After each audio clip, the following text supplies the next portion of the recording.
Hello बच्चों, चलिए प्रश्न को समझते हैं। प्रश्न दिया हुआ है, निम्नलिखित संक्रमण धातु आयनों की श्रेणी में एक जहां सभी धातु आयनों का इलेक्ट्रॉनिक विन्यास 3d2 है वह कुछ इस प्रकार दिया। विकल्प ए, बी, सी और डी कुछ इस प्रकार विकल्प दिया। तो बच्चों सबसे पहले हम प्रश्न की मुख्य अवधारणा को समझते हैं कि प्रश्न की मुख्य अवधारणा क्या है।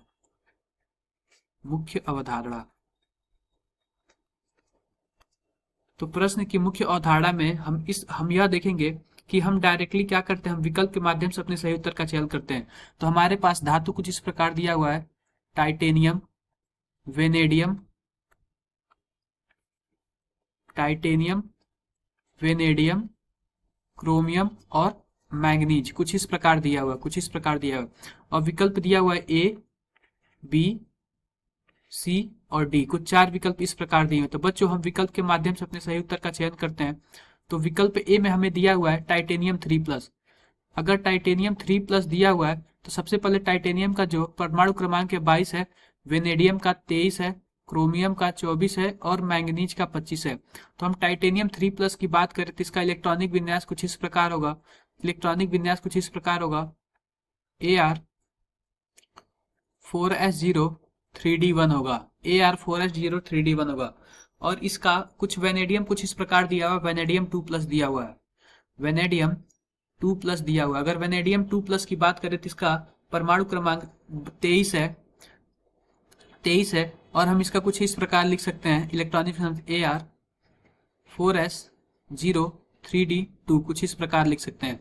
क्रोमियम की बात करें, ये हमारा यहीं पे विकल्प गलत हो जाता है क्योंकि हमारे पास क्या टाइटेनियम में 3d1 है, तो हम इसको आगे लेके नहीं चलेंगे क्योंकि यहीं पे हमारा गलत हो जाता है। अगर दूसरे विकल्प की बात करें तो हमारे पास है टाइटेनियम 4+। मैं यहाँ पे लिखता हूँ टाइटेनियम 4+ है।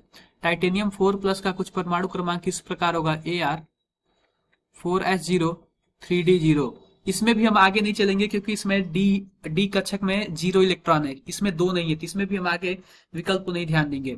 विकल्प सी की बात करते हैं तो टाइटेनियम प्लस है, कुछ इस प्रकार है, टाइटेनियम प्लस है। अगर इसकी हम इलेक्ट्रॉनिक विन्यास की बात करें तो कुछ इस प्रकार होगा, Ar4s1 3d2 कुछ इस प्रकार होगा इसका इलेक्ट्रॉनिक्स। अगर वेनेडियम +4 की बात करें, वेनेडियम +4 की, तो वेनेडियम हमारे पास +4 है, इसका इलेक्ट्रॉनिक विन्यास कुछ इस प्रकार होगा, Ar4s0 3d1 होगा। ये फर्स्ट वाले विकल्प में 3d3 होगा फर्स्ट वाले विकल्प में।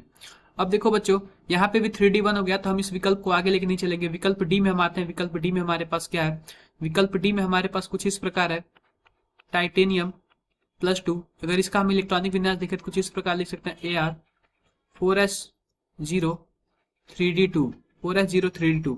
अगर मैं इसका वेनेडियम का देखूं, वेनेडियम का +3 कैसे करेंगे, कुछ इस प्रकार करेंगे, Ar4s0 3d2 कुछ इस प्रकार कर सकते हैं। इसमें क्रोमियम +4 है, क्रोमियम +4 की बात करें तो कुछ इस प्रकार हम लिख सकते हैं, क्रोमियम +4 की बात करें तो कुछ इस प्रकार लिख सकते हैं, Ar4s0 3d2। और मैंगनीज +5 को भी हम इस प्रकार कुछ लिख सकते हैं, मैंगनीज +5 को भी हम कुछ इस प्रकार लिख सकते हैं, Ar4s0 3d2 कुछ इस प्रकार लिख सकते हैं।